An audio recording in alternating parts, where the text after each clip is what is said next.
It's been incredible what's happened with Acadia. It was a small mom and pop company, very gunslinging kind of feel.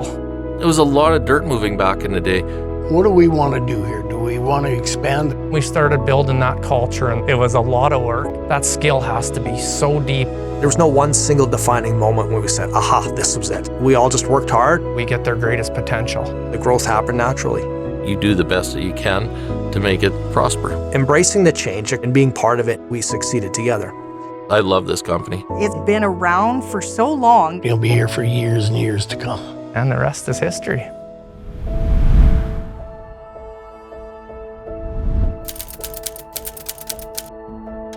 (1976), a time of great cultural change in Saskatoon, and amidst a population boom to over 124,000, rising inflation, and a housing crisis, Acadia Armstrong's founder, Don Swenson, along with a determined pioneering team, created what was to become a household name in construction across Saskatchewan and beyond, paving the way for future generations. I started right out of high school. I was 18 years old. Other jobs around the city was minimum wage was like $4.25, and Acadia was paying $6. Bob Armstrong was the one that hired me back in '85. He was really good momentum, got me on all the different kinds of equipment. You have to prove yourself. The first decade, armed with great access to labor, a handful of equipment, and some great projects across the province, Don and his partner Bob Armstrong built a close-knit family business and a name that cemented itself across the industry. It was a small family company. Don was still main owner, but he was still out running great alls every day. Bob was kind of taking care of the billing and the surveying and the bidding in that. We were doing Circle Park Mall, and I was holding a sign guiding traffic coming in and out because the hole was 35 feet deep. And I was just standing there stopping traffic. As the company grew, so did the vested interest of those on the team. The 80s and the 90s again saw changes in the structure at Acadia as it rapidly grew.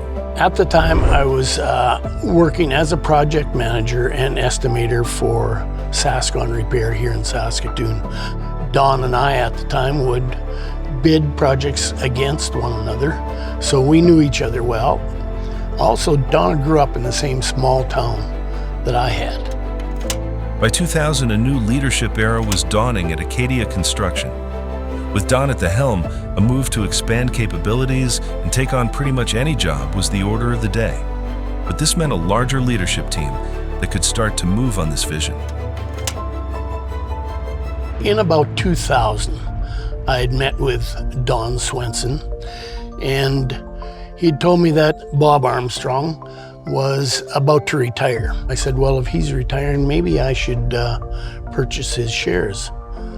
Don said, if you're interested, we can make that happen. With Bob Armstrong retired, the new partnership now included Don and Jordan Swenson, Tom Ness, and Michael Markowski. Their projects were mostly water and sewer, northern projects, or all of it out of town, and mostly for the native bands.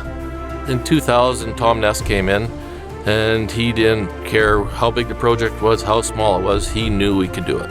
Right away, we bought 2 more new Tracos, and then we started expanding our line of equipment.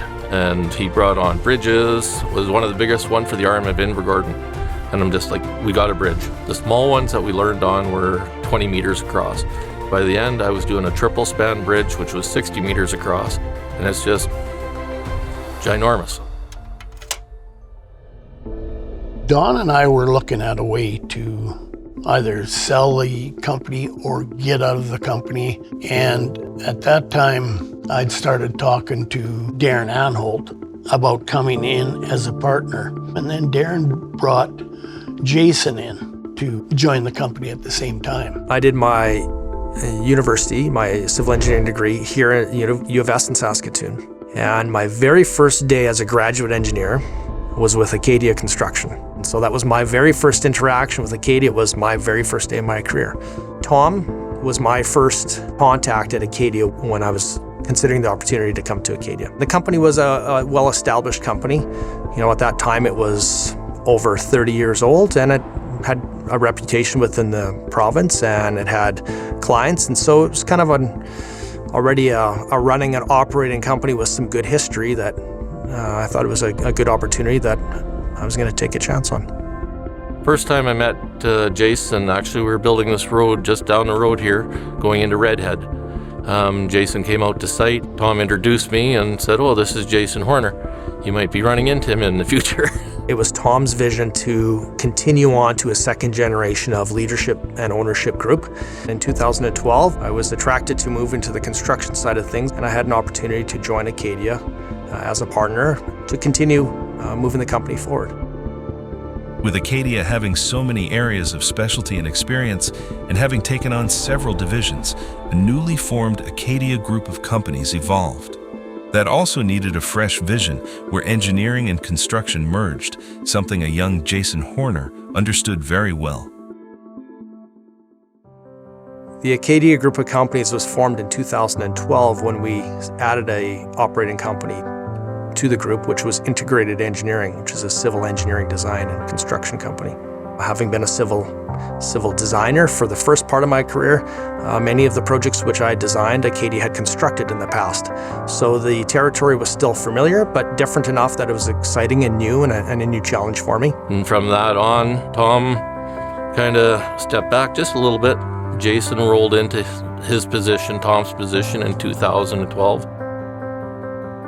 I worked at Associated Engineering. I worked with Darren Anholt and Jason Horner and Michael. And he used to come to Associated and bid tenders along with Tom and Don. And I knew them all, so I thought it'd be a very comfortable atmosphere to move on over. When I quit at Associated, Darren called me up and he decided to hire me on at Acadia as their receptionist. Cheryl and I have worked together for probably 20 years. We worked together at Associated Engineering for about 10 years before our time at Acadia. The office used to be our shop behind. It used to be Tanta Maria's restaurant. The office was very small. We had half the building. As we started growing, we expanded. We took the upstairs as well. There was tons of filing. The engineering firms always did everything by paper. Michael would do the bidding of jobs, and he would do all his math on a rough sheet of paper, and I would have to double check and write it neatly. So I was stressed because you cannot make a mistake on this piece of paper, like there's $3 million jobs, etc. It was very stressful. With so many divisions and teams creating a mark on the industry, major changes again were taking place within the company. The second year Darren and Jason joined Acadia, we sat down, we said, what do we want to do here? What is Acadia's current plans and what was it good at? Do we want to expand the company? Do we want to try and get into different fields? I said, I've got somebody that I think would be really interested in coming over, and we could start a whole new division. I was probably there about a year or so, and then they decided to purchase or start new companies. A strategic plan to become a one-stop shop for services in the civil construction field. Part of the strategy for growth was starting new companies in the civil-related field, which included paving, concrete, and specialized pumping and dewatering. In 2015, we had an opportunity to start another few companies, one of which was Acadia Paving, which is a roadways-focused concrete, asphalt, and granular base company. And the other company was Acadia Pumping and Dewatering. And our company just grew and grew and grew. Jason took over the leadership role, and then Kurt came in. I was working in the civil construction, environmental construction industry when they reached out to me. I was with that company for 10 years, and then I met with the group of them, which was Darren, Jason, and Tom Ness. Tom Ness was originally from my hometown, Nacum, Saskatchewan. My dad knew him, so there was a little bit of trust there of like, okay, if I take this risk, Tom will have my back. It was really intimidating at the time. It was a lot of change, and I declined the offer.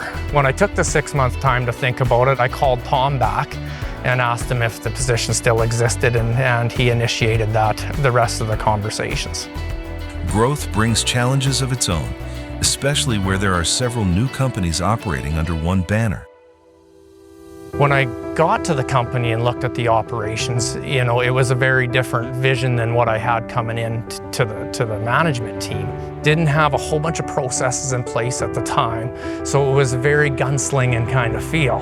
From 2012 to 2015, when we started these additional companies, we did not have all those companies as common ownership. It was more self-pod driven, where each division, water and sewer and earthworks, all had their own pod, their own equipment, their own workers and employees at that time. And I understand that structure of where they were trying to grow. It gave accountability to the owners of the other divisions, the subdivisions. But what it did is it just created dysfunction, because then you all of a sudden started having conflict after you wanted to share things, and things got really messy.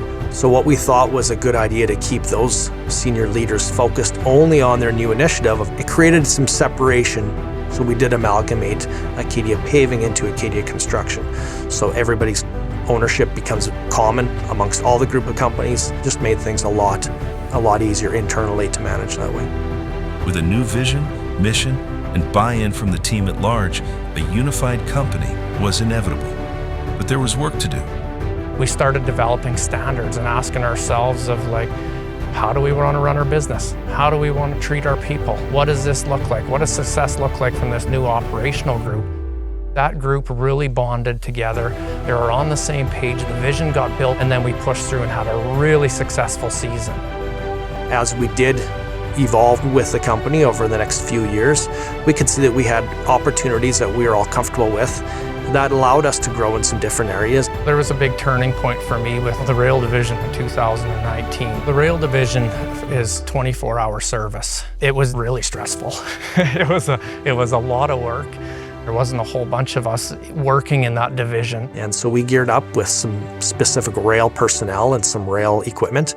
We were doing train derailments, emergency responses. There was times getting called at 3 o'clock in the morning and trying to put a crew together to go put a train on the tracks. We did have to work through some of those challenges. We were able to. And within 2 or 3 years, we had already exceeded our 5-year targets for growth in that area. Much of Acadia, what we have today, is just due to the people. It's due to the culture, and that credit goes to Kurt. Kurt's been with the company over 10 years as well. He's a real people person.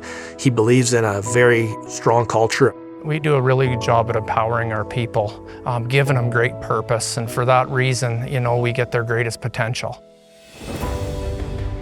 The name Acadia Group of Companies stands for the most diverse civil contracting company in Saskatchewan. It's a one-stop shop where they can come to Acadia. We can offer multiple scopes of services within the civil construction field. Any job that Acadia has ever done, I believe that it is done to 100%, if not better. You look around the whole entire city, and our crews have built so much of Saskatoon and give back to this community, so that's a great reward. But there was no one single defining moment when we said, aha, this was it. It's just evolved over time, and it just continued to get better and led to what it is today. I want to congratulate everybody who's been at Acadia Construction at any time in their career for their contributions to getting us to this milestone achievement of 50 years. They've done an unbelievable job of expanding the company and going ahead. We're more like a family than a business. This company wouldn't exist or be where it is today without the people that grew us here. I'd really like to wish Acadia a happy 50th birthday. 50-year company is getting less common these days, and it takes a lot to stay on top of a company and on top of culture to hit that milestone. Thank you to all the employees that helped build us and get us to where we are today, and congratulations on the 50th year. It's been just an absolute great company to work for. What I've been told by other guys, you're just a number for a lot of the companies that are out there, and with Acadia, you're not. You're part of the family. Acadia will remain a major player in our field. And I think the company will be here for years and years to come.